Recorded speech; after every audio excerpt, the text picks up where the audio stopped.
8 février 1924, le jour où le premier condamné à mort américain est gazé.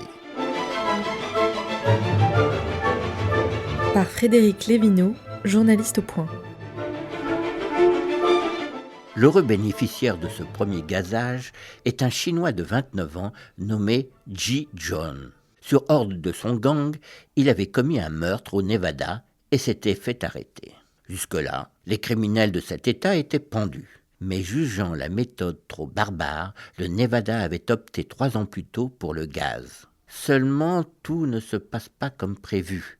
Le directeur adjoint de la prison de Carson City, désigné pour superviser l'exécution, choisit d'utiliser un insecticide répandu habituellement sur les citronniers. Première difficulté, le fabricant du pesticide refuse de livrer.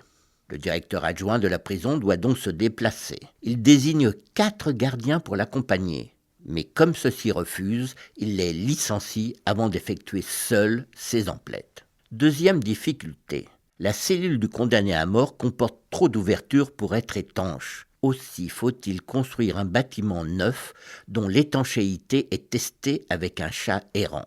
L'exécution se déroule le 8 février 1924. Vers 9 heures du matin, Ji John est attaché de force sur le fauteuil placé au centre de la chambre à gaz. Puis, les gardiens quittent la pièce. Derrière la seule fenêtre du bâtiment, une dizaine de témoins observent la scène. À 9h40, 2 kilos d'acide cyanhydrique liquide sont déversés sur le sol de la chambre à gaz. Comme il fait très froid en raison d'une panne du chauffage, celui-ci ne se transforme en gaz que lentement. Enfin, le condamné perd conscience. Sa tête se met à dodeliner durant une dizaine de minutes avant de s'immobiliser.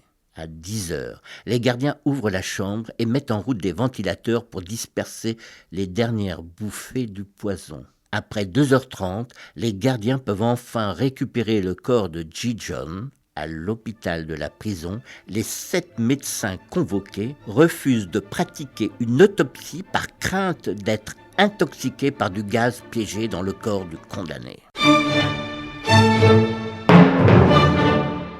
Une série réalisée par Megan Kieki.